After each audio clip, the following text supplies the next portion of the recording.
Hey guys, TYLERBERG here with BassFishingHQ. Today I want to find what is the best vibrating jig out on the market. We're going to do a side by side comparison of 5 major brands of bladed jigs. Stay tuned, it's going to be a good one.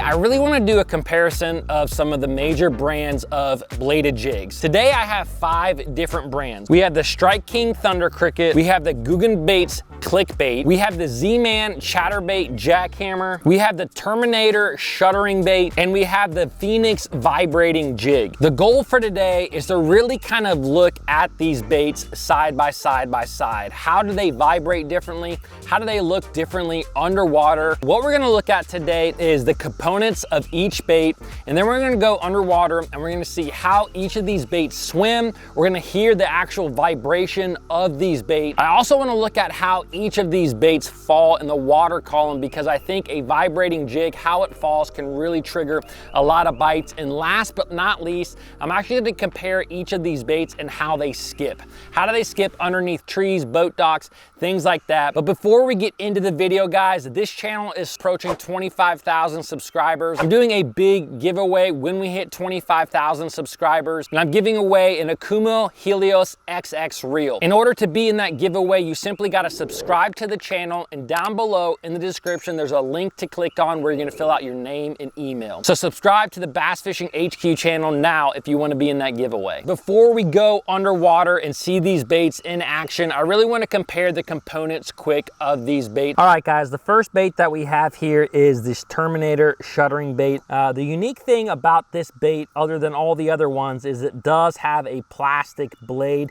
which actually comes in a number of different colors, as well as it's see-through. You know, it's translucent, it's clear. I noticed that the head of the bait is a little bit bigger than the other baits themselves. It's really important to know that all these baits that I have here are all half-ounce baits. All these hooks are pretty similar. The biggest thing you also have is a trailer keeper. The one thing that I like about this trailer keeper is it actually sticks out a lot further than some of the other trailer keepers. The next bait is the Phenix Vibrating Jig, a little bit more similar to the CHATTERBAIT style blades. The components on all these baits are pretty good for the most part. The biggest difference in all the hooks on these baits is the Phenix one, and the Phenix one is actually a little bit smaller diameter than the rest of the baits. With that being said, it has a little bit more flex, so you could get away with using a little bit lighter line on this particular bait. The trailer keeper on this bait is really not the greatest. It's not even as good as like your standard jig. You're definitely going to want to use glue. The next bait is the Strike King Thunder Cricket, very popular bait. It has a blade that has a little bit more round of a bend to it. The hook is very similar to the CHATTERBAIT. The weed guard is similar to the other ones. The nice thing is it does have this little place up here where you can kind of push your plastic a little bit further up there on the hook. Here is the Googan Baits Clickbait. The blade on this one is a little bit bigger than all the other metal blades. It has a couple of these beads up here, a little bit extra clacking in this bait. The thing that I do like about this hook is that it sits pretty far back. The trailer keeper is a good one.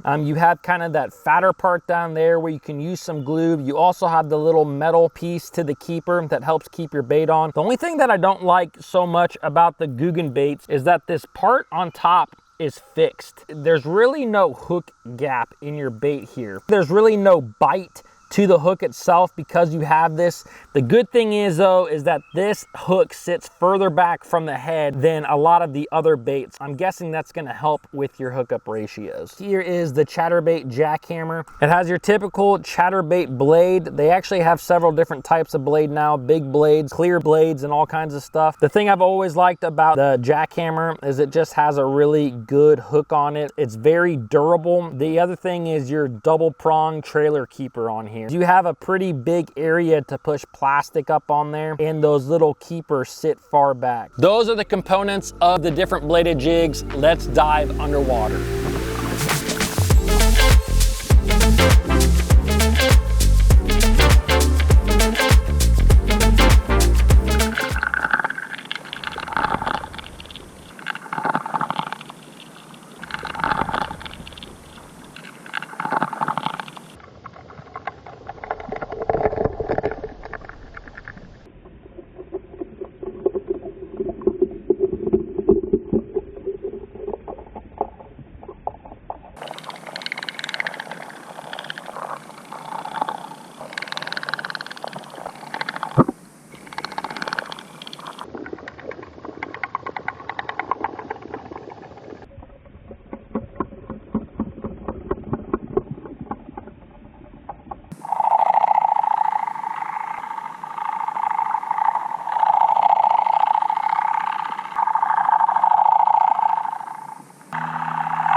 You really gotta love underwater footage. I really just kind of wanted to talk about the baits themselves. What I kind of saw as far as their action goes, their fall goes. I used a Strike King caffeine shad as a trailer. It's a trailer that I like to use a whole lot.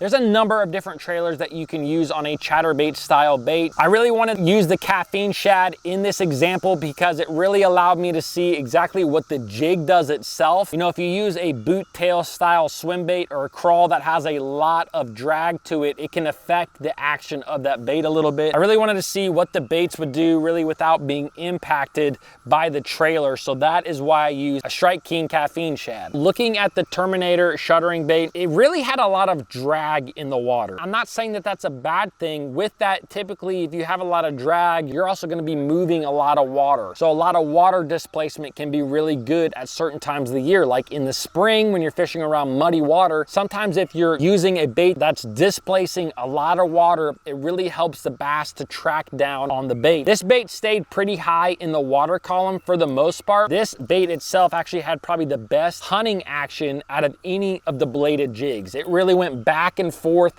like this, which it's hard to see that in the underwater footage because of the angle that I was doing it. Judging by what I saw, it really was hunting back and forth, back and forth. If you're not deflecting a bait off of cover, sometimes that hunting action can really help trigger some extra bites. So that is the Terminator Shuddering Bait. All right, guys, let's talk next about the Phenix Vibrating Jig. This has a lot of vibration, not quite as much as what I would say the Jackhammer has. But one thing that I noticed with this bait is the lift of this bait was very similar to the Jackhammer. Keep in mind, again, these baits are all half-ounce baits, but it stayed in about the same water column as the Jackhammer. It was really the closest to the Jackhammer that I saw. The one thing that was different about this bait than the Jackhammer, and we'll get into that, the Jackhammer here at the end, this bait had a little bit more of that hunting action. Like the Shuddering Bait, like I talked about earlier, that Shuddering Bait had a good hunting action. This Phenix Vibrating Jig also had a really good hunting action. Again, this bait had the smallest diameter of the hook on it, but a really great bait overall. Next up is the Strike King Thunder Cricket. This is probably one of the most popular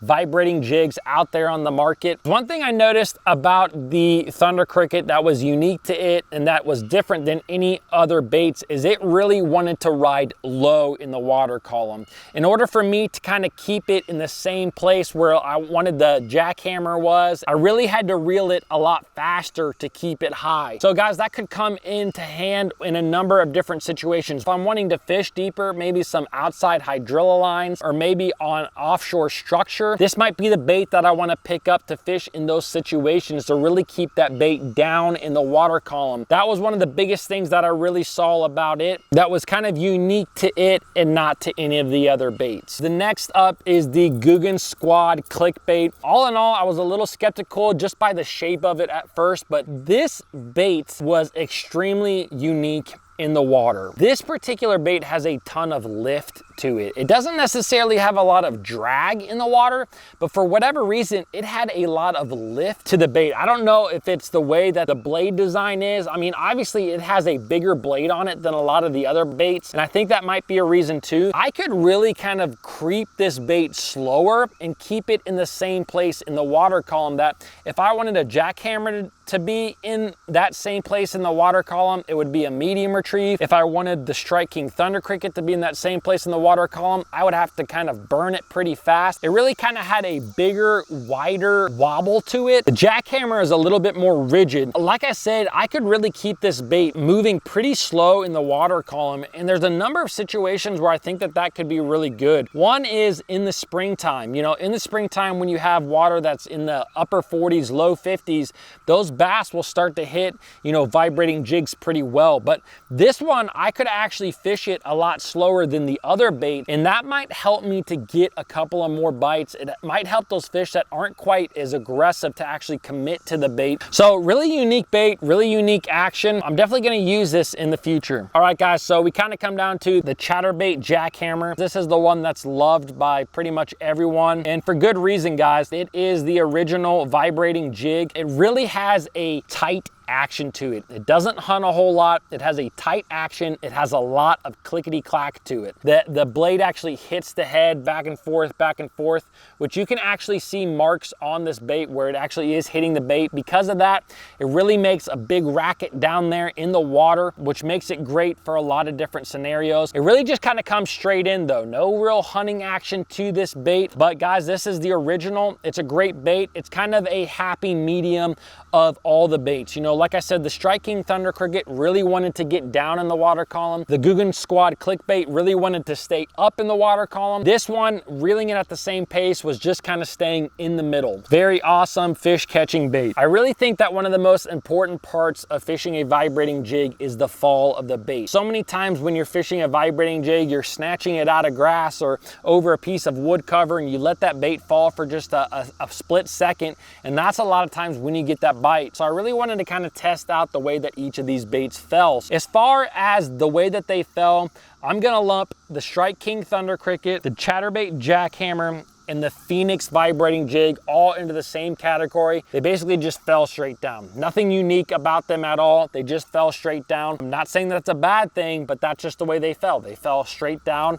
nothing to it. Now, if you looked at the Terminator Shuddering Bait, this bait actually had a little bit more of a unique fall to it. It almost kind of spiraled down. I don't know if that's good or bad, guys. I just wanted to do a comparison to show you guys what these baits look like in the water. So it kind of spiraled down. One of the most unique falls was actually from the Googan Squad Clickbait. The clickbait was really unique because it actually had a shimmy as it fell to the bottom. Because that blade is fixed to the head, it really couldn't fold backwards. So the bait actually just shimmied to the bottom in a very slow way. It kind of reminded me of a Cinco as it fell.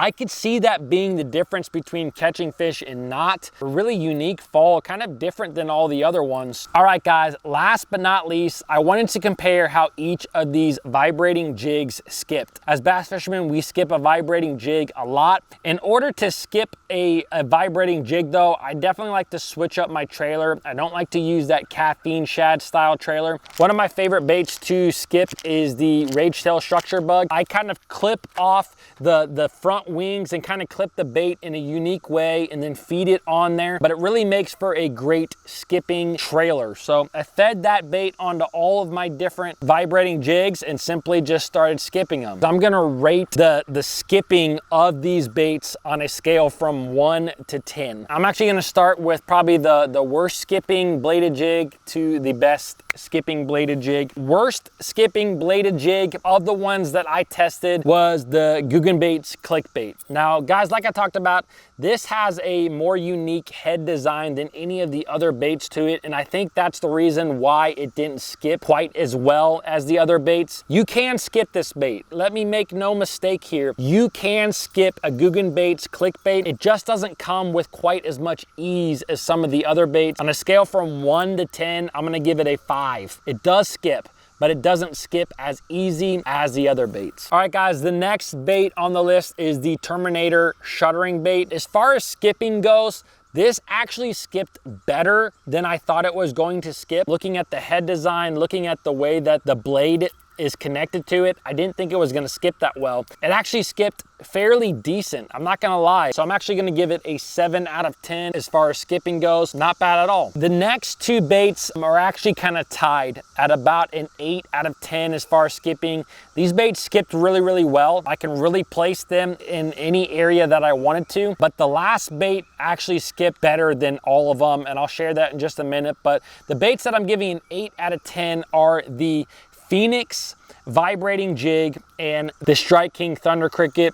Guys, these baits skipped well. There was only a very minute difference, and that's the Jackhammer. The Jackhammer, I think it may just be a little bit wider at the bottom. I don't know what it is, but I'm gonna give it a 9 out of 10. These baits were all fairly close, but I could definitely tell that the Jackhammer was just a little bit better. That is the side-by-side comparison. There's no real winners in this. You know, I think all these baits can work well in different situations. I really just wanted to compare them. I wanted to see which baits, you know, had more drag, like the Shuddering Bait, you know, which baits lifted higher, like the Clickbait, which baits got down deeper, like the Strike King Thunder Cricket. They all had their own place. I just wanted to share with you kind of the differences that I saw in them. I hope that this helps you guys. If you guys enjoyed this style of video, please give me a thumbs up. If you guys have any questions, leave a comment below, and please don't forget to subscribe. I'll see you guys in the next video.